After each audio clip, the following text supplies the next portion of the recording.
So I recently watched Be the Beginning with a friend of mine, and it was really good.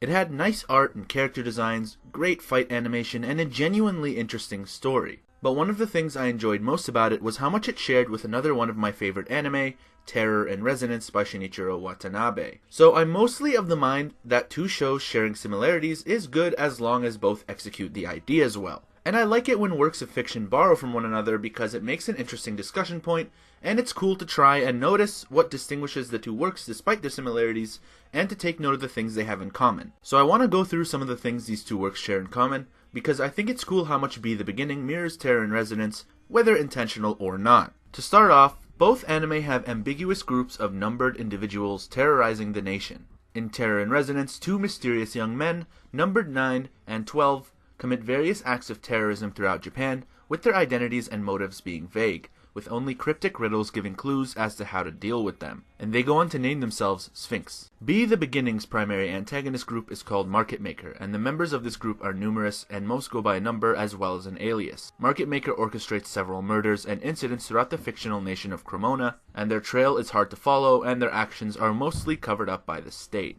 Both anime have a white-haired, numbered individual go after a protagonist, partly for romantic reasons, with the only numbered character in Terror in Resonance, 5, getting in a car chase with 9 and plotting her own extreme attack to lure out 9 and 12 before eventually failing. Be the Beginning's second and third episode has Izanami lure out and attack protagonist Koku, who is also a former member of Jaula Blanca's program. Both 5 and Izanami have a somewhat similar design, with puffy white hair, women's clothes, and some makeup. Speaking of Jaula Blanca, that's the institute in Be the Beginning, where most of the members of Market Maker as well as Koku were raised as children. Market Maker and Jaula Blanca's origins could be traced back to the 16th century, where the possibility of supernatural beings was uncovered on top of a mountain. The Kingdom of Cremona utilized all of their best scientists and technology, and spent their entire history from that point until the modern day where the show is taking place, formulating super beings to use as weapons to keep firm control of the state, but were especially utilized in the 20th and 21st centuries. Jaula Blanca was one of the main places where these super beings were being raised, and a horrific incident destroyed the facility, saw most of the gifted children die, and the majority of the survivors join Market Maker. This in a way is similar to the Athena Plan in Terror in Resonance. In the show, the Athena Plan was initiated in secret by some of the most influential people in Japan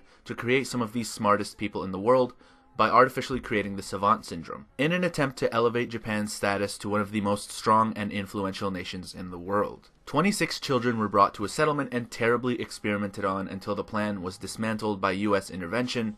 By the time they intervened, only 3 children survived the horrid experiments, 5 was taken in by the US government to be an agent, and 9 and 12 both escaped the facility, later going on to form their Sphinx terrorist group. In pursuit of both Sphinx and Market Maker respectively are 2 seemingly lazy and nonchalant detectives, Shibazaki in Terror in Resonance, and Keith in Be the Beginning. Both men have a scruffy appearance and have a personal stake in the events of the story. Shibazaki is the son of second-generation Hiroshima survivors and wants to prevent Sphinx from creating a cataclysmic event similar to the Hiroshima nuclear bombings. Furthermore, he believed an old case he worked on was part of a bigger conspiracy and refused to accept the given explanation for the death of an important politician. Keith Flick in Be the Beginning similarly does not accept the common explanation for his sister's death and believes her death was part of a bigger conspiracy and was murdered by someone else entirely, refusing to give up on the case. As a result, both Shibazaki and Keith investigate Sphinx and Market Maker relentlessly and prove to be worthy adversaries in the long run. Well, those are the similarities that I noticed. I hope you enjoyed the video and found it interesting. Let me know what kind of content you want to see next. Thank you so much for watching.